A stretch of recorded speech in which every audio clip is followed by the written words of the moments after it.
He was the city's most feared billionaire, but after the crash he woke up with no name. The only person who remembered him was a street vendor. What happened next broke everyone who witnessed it. That is the story of a billionaire who loses his memory after a crash, but vulnerable street vendor reminds him who he is. Before we dive into this incredible story, drop a comment below and tell me what city you're watching from. And if you're ready for more powerful stories like this one, smash that like button and hit subscribe. It really helps the channel grow. Now let's continue. The screech of metal against concrete echoed through the empty highway at 3 in the morning. Marcus Kane's Lamborghini had wrapped itself around an oak tree like expensive origami. Steam rose from the crumpled hood as sirens wailed in the distance. The man who had just destroyed 3 companies in a single hostile takeover lay unconscious, blood trickling from his temple. When he opened his eyes 4 days later, the world had become a foreign place. White ceiling tiles stared back at him. Machines beeped steadily nearby. A woman in a lab coat was speaking words that sounded like a different language. Brain injury, retrograde amnesia, memory loss. The name Marcus Kane meant nothing to him. The fortune of $12 billion was just numbers on papers he couldn't understand. When his wife Sarah arrived with tears streaming down her perfectly made-up face, he looked at her like a stranger, because to him she was. His teenage son Michael stood in the corner, shifting uncomfortably in his expensive sneakers. The boy had been trying to get his father's attention for months before the accident. Now he had it, but his father didn't even know who he was. The doctors explained that his memories from the past 15 years had vanished. Everything from building his empire, his marriage, his children, his ruthless business deals gone. He remembered fragments from his childhood and early 20s, but the powerful man he had become was locked away somewhere in his damaged brain. Within hours, the news spread through the financial district like wildfire. Marcus Kane, the man who could topple governments with a phone call, couldn't remember his own last name. His competitors circled like vultures. His stock prices began to tumble. Board meetings were called behind closed doors. The hospital became a circus. Reporters camped outside. His lawyers arrived with briefcases full of documents, trying to help him understand his own signature. His personal assistant brought photo albums of charity galas and business meetings. Nothing sparked recognition. Sarah hired the best neurologists money could buy. They ran test after test, trying different therapies and medications. Some memories might return gradually, they said. Others might be gone forever. There were no guarantees. Weeks passed in sterile hospital rooms. Marcus learned about his life like studying someone else's biography. He owned 17 properties across 4 countries. He had a private jet and a yacht named after his daughter. He had built his fortune by buying struggling companies, gutting their workforce, and selling the pieces for profit. The more he learned about himself, the less he liked what he heard. His wife described their marriage as a business arrangement that had grown cold years ago. His children spoke to him with the polite distance of employees. His friends were other wealthy men who seemed to measure friendship in stock options and golf handicaps. But one detail from his childhood kept surfacing in the fragments of memory that remained. A small corner shop in his old neighborhood, the smell of fresh bread, the sound of a bell jingling when the door opened. A man with kind eyes who always remembered his name. After 6 weeks in various medical facilities, Marcus was declared stable enough for outpatient care. His security team wanted to take him directly to his mansion in the hills, but something pulled him toward the old neighborhood where he had grown up. The streets looked different than they had 30 years ago. Gentrification had swept through like a tide, replacing family businesses with chain stores and coffee shops that charged $5 for a cup of coffee. But on the corner of 5th and Main, a small cart still sold sandwiches and snacks to construction workers and office employees. Behind that cart stood a man in his 60s, with gray hair and calloused hands. He was wrapping a sandwich when he looked up and saw Marcus approaching. The vendor's face lit up with recognition. He called out a name that Marcus hadn't heard in decades. Not Marcus Kane, the billionaire. Not Mr. Kane, the feared corporate raider. But Marky, the skinny kid who used to spend his lunch money on day-old pastries and hot chocolate on cold winter mornings. The vendor's name was Roberto. He had been working that corner for over 40 years. He remembered when Marcus was 8 years old, coming to his cart after school with holes in his sneakers and dreams bigger than his empty stomach. Roberto had often given him free food when the boy's mother worked double shifts just to pay the rent. Roberto didn't care about the amnesia or the medical reports. He saw the same eyes he had looked into 4 decades earlier, the same soul, just wrapped in expensive clothes and confusion. While Marcus's lawyers and doctors had failed to reach him with their charts and documents, Roberto tried a different approach. He offered Marcus a cup of hot chocolate, made exactly the way he used to like it. Extra marshmallows, a dash of cinnamon. The smell hit Marcus before the taste did. Something stirred deep in his mind. Not a full memory, but an echo of one. The warmth of holding a paper cup on a cold day. The feeling of being cared for by someone who expected nothing in return. Roberto began visiting Marcus regularly, bringing small reminders from the past. A worn baseball card that Marcus had traded for a sandwich when he was 12. A photograph of the old neighborhood before the redevelopment. The recipe for his mother's apple pie, written in Roberto's careful handwriting. Each item was like a key trying different locks in Marcus's damaged memory. Some doors remained stubbornly closed, but others began to crack open, letting in streams of light from his forgotten past. He remembered his mother working 3 jobs to keep them housed. He remembered promising her that someday he would make enough money so she would never have to work again. He remembered the determination that had driven him out of poverty and into the world of high finance. But somewhere along the way, that determination had curdled into something darker. The boy who had wanted to help his struggling mother had become a man who destroyed other people's livelihoods without a second thought. The child who had been grateful for Roberto's kindness had grown into an adult who saw generosity as weakness. Roberto didn't lecture him about these changes. Instead, he shared stories about the neighborhood kids who had made it big and stayed connected to their roots. Teachers who had become principals, but still remembered every student's name. Nurses who had risen to department heads, but still held patients' hands when they were scared. Slowly, carefully, Roberto began to show Marcus the cost of the life he had built, not just in dollars, but in relationships, in trust, in the ability to sleep peacefully at night. Marcus learned about the companies he had destroyed, the thousands of people who had lost their jobs when he had stripped their workplaces for parts, the small businesses that had been crushed under the weight of his aggressive expansion strategies. He discovered that his own children barely knew him. His son had stopped trying to connect with him years ago. His daughter lived across the country and called only on holidays, their conversations stiff and formal. His wife had been planning to file for divorce before the accident. Their marriage had become a series of social obligations and tax benefits. They slept in separate bedrooms and lived essentially separate lives under the same roof. The realization hit him like a second crash.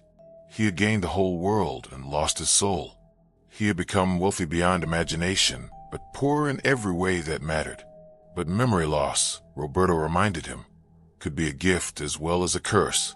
It was a chance to choose who he wanted to be going forward. The past was written, but the future was still a blank page. The breakthrough came on a rainy Thursday afternoon. Roberto had brought an old transistor radio, the kind that Marcus's mother used to play while she cooked dinner. He tuned it to a station playing music from the 1980s. A song came on that Marcus's mother used to hum while she worked. The melody seemed to unlock something deep in his brain. Suddenly, he could see her face clearly for the first time in months. He could hear her voice telling him to be kind to people on his way up, because he would meet them again on his way down. The memory brought both joy and crushing guilt.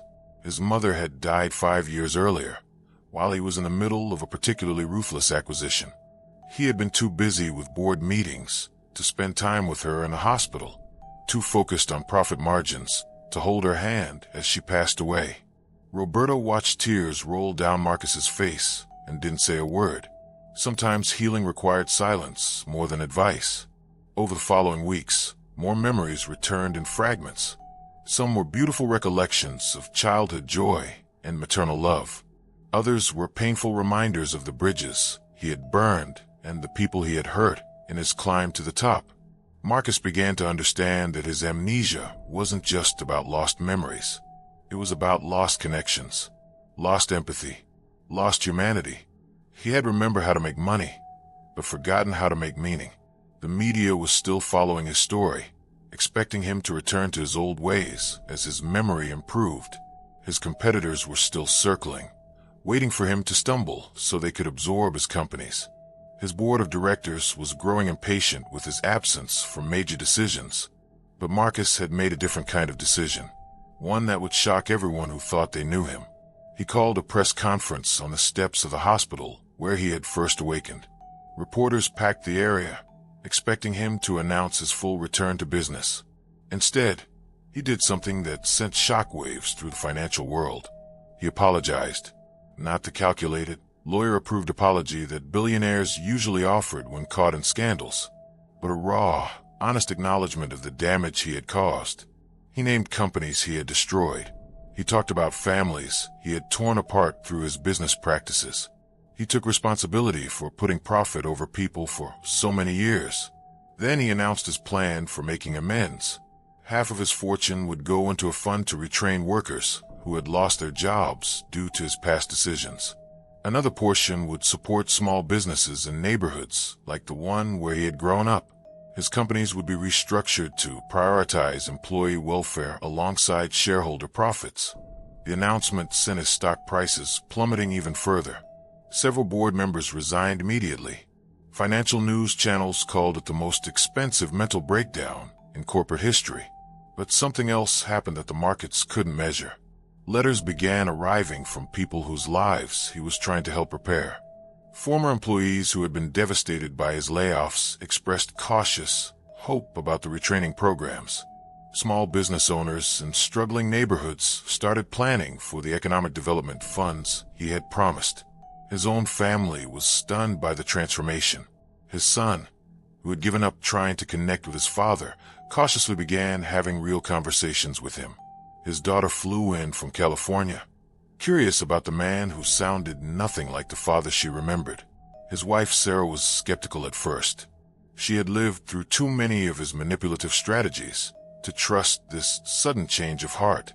But as weeks passed and his actions matched his words, she began to see glimpses of the man she had fallen in love with before money had consumed his soul. The rehabilitation wasn't easy.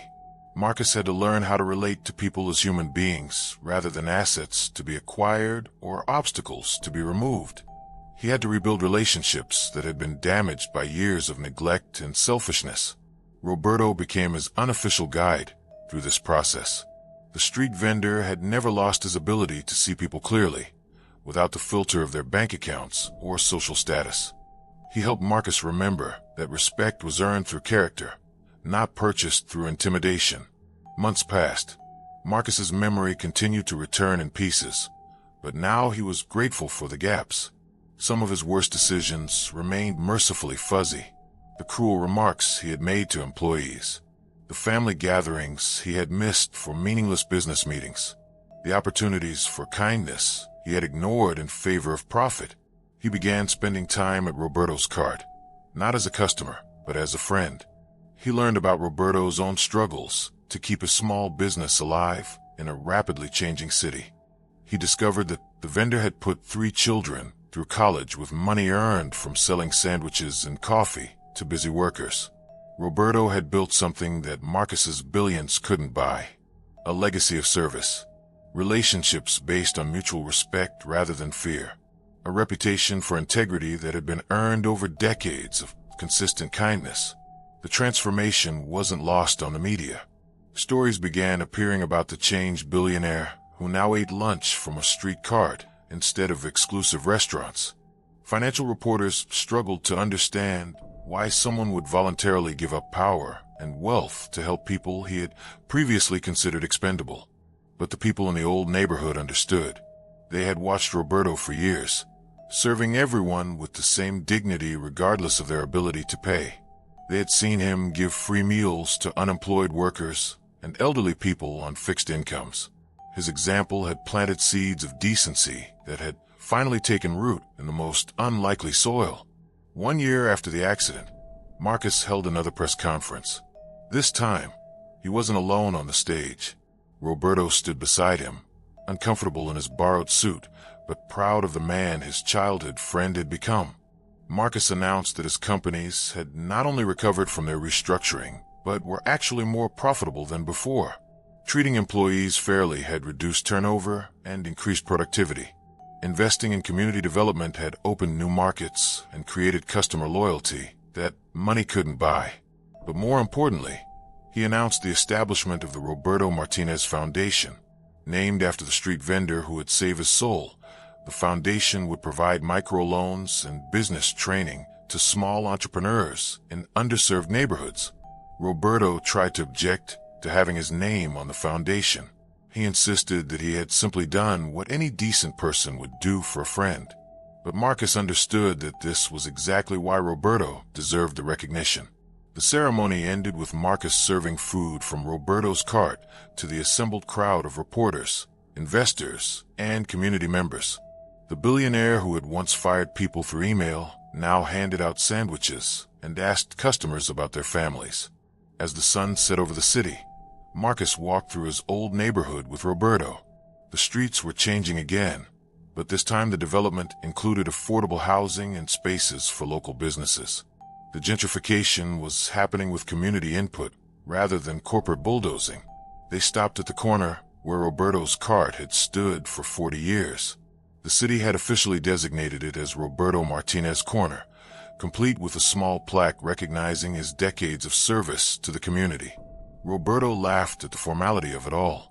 He pointed out that the real memorial to his life wasn't a brass plaque, but the people he had fed when they were hungry and the relationships he had built one conversation at a time. Marcus understood now that his accident had given him something more valuable than any business deal he had ever completed. It had given him a second chance to choose what kind of person he wanted to be. The amnesia had stolen 15 years of memories, but it had returned 40 years of values that he had buried under ambition and greed. He had remembered who he was before he became obsessed with who he thought he should be. His relationship with his children was still a work in progress. Years of emotional distance couldn't be erased overnight, but his son had started texting him regularly, sharing details about school and friends that he had never felt comfortable discussing before. His daughter had moved back to the city, accepting a position with the foundation that bore Roberto's name. Sarah had decided not to file for divorce. They were attending counseling together, trying to rebuild their marriage on a foundation of honesty rather than convenience. It was difficult work, but they were both committed to the process. The business world had initially written off Marcus's transformation as temporary insanity brought on by brain trauma. But as his companies continued to thrive under their new ethical guidelines, competitors began quietly studying his methods. Several other corporate leaders had reached out, asking for advice on how to restructure their own companies to prioritize purpose alongside profit. Marcus always directed them to Roberto, knowing that the street vendor understood business ethics better than any MBA program could teach. Roberto had finally agreed to retire from his cart, but he refused to stop working entirely. He now spent his days traveling to different neighborhoods, teaching other small business owners how to build customer relationships based on trust and service. The man who had once been afraid that he couldn't compete with big corporations was now consulting with those same corporations about how to regain the public trust they had lost through decades of putting shareholders above stakeholders. Marcus often reflected on the irony of his situation. The accident that everyone had assumed would end his career had actually saved it. The memory loss that had seemed like a tragedy had turned out to be a gift. He had learned that success couldn't be measured in dollars alone. Real wealth was found in relationships that survived hardship, in reputations built through consistent integrity, in the ability to sleep peacefully, knowing that your life had made other lives better. The foundation continued to grow, funding hundreds of small businesses in dozens of cities. But Marcus was most proud of the individual stories.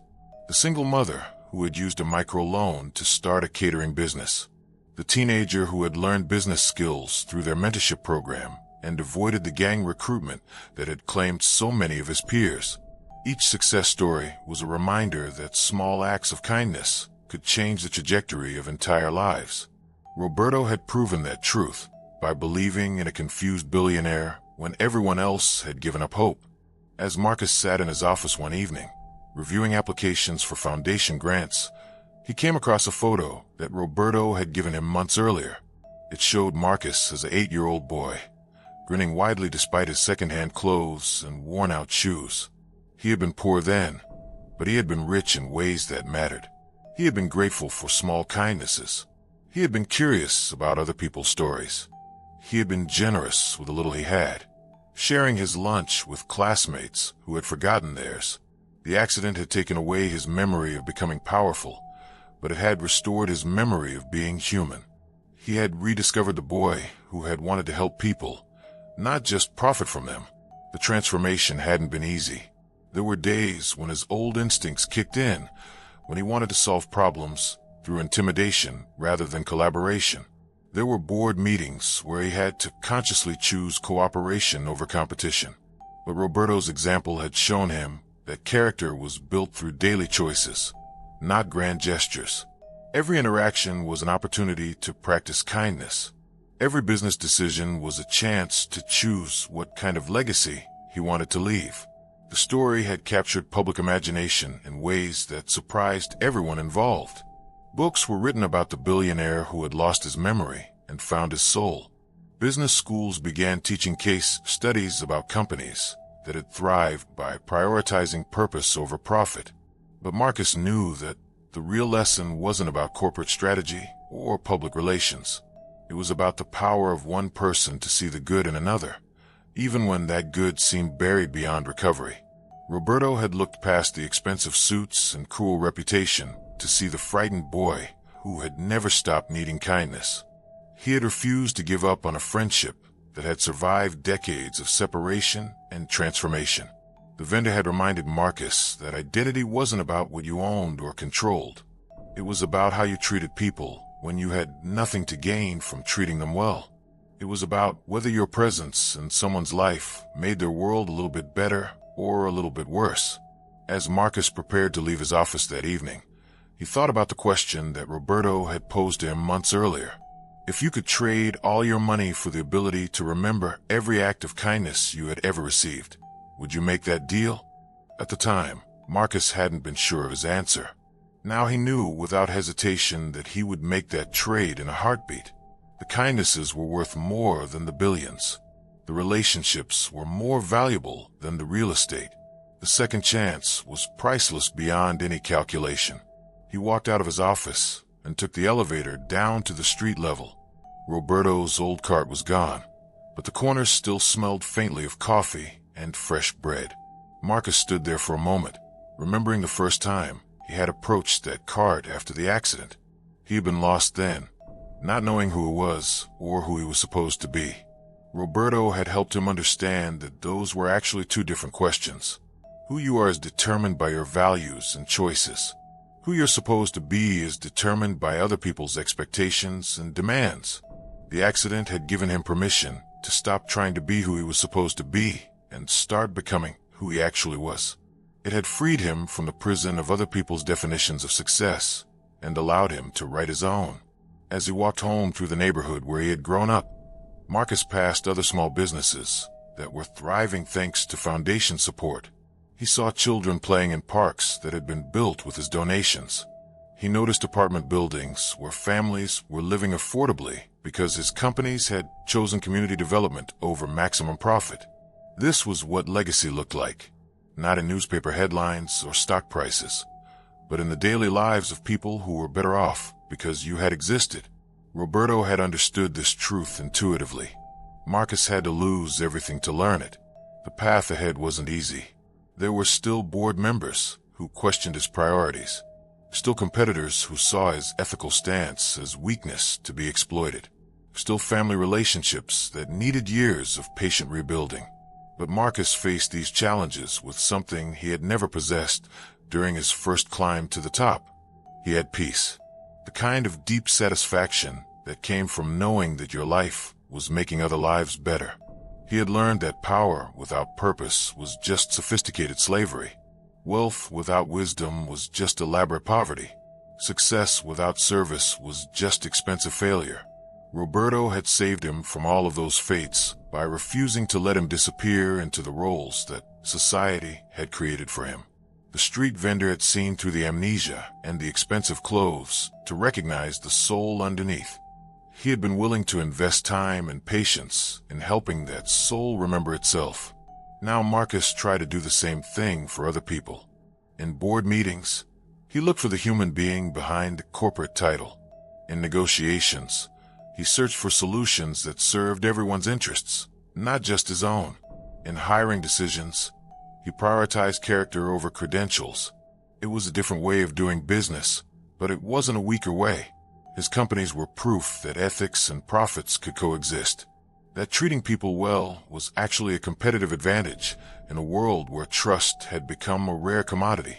The foundation continued to grow, but Marcus was careful to ensure that it maintained Roberto's values of personal connection and individual dignity. Every loan application was reviewed by people who understood the communities they were serving. Every mentorship program was designed to build relationships, not just transfer knowledge.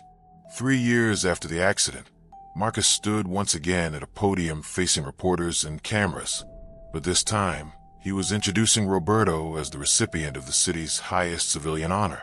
The street vendor who had spent 40 years serving his community was finally getting the recognition he deserved. Roberto's acceptance speech was characteristically brief. He thanked the city for the honor, but insisted that the real reward for his work had been the relationships he had built and the people he had been privileged to serve. He ended by saying that everyone had the power to change someone else's life, usually in ways that seemed small but were actually profound. A kind word to someone having a bad day, a second chance for someone who had made mistakes, the willingness to see the good in people even when they couldn't see it in themselves. As the ceremony concluded, Marcus reflected on how much his life had changed since that morning when he had first approached Roberto's cart with no memory of who he was supposed to be. The vendor had helped him discover who he actually was, underneath all the roles and expectations and accumulated wealth. The journey hadn't been about recovering lost memories. It had been about recovering lost values, about remembering that success was measured in service, not just in dollars, about understanding that the most important things in life couldn't be bought, sold, or traded on any market. Roberto had shown him that real power came from lifting other people up, not from keeping them down. That true wealth was found in relationships that survived hardship and time. That lasting legacy was built through daily acts of decency, not through grand gestures that made headlines. The accident had taken away 15 years of memories, but it had given Marcus something infinitely more valuable. It had given him a second chance to choose what kind of person he wanted to be. And thanks to a street vendor who refused to give up on an old friendship, he had chosen wisely. Now, as he looked out at his transformed life, Marcus wondered what he would have done if he had been in Roberto's position. If he had encountered someone from his past who had forgotten not just his name, but his humanity, would he have had the patience to help them remember? Would he have seen past their current failures to recognize their original potential? What would you have done if you had the power to save someone's soul, but it required you to invest months of your life in someone who might never remember your kindness? Would you have made Roberto's choice?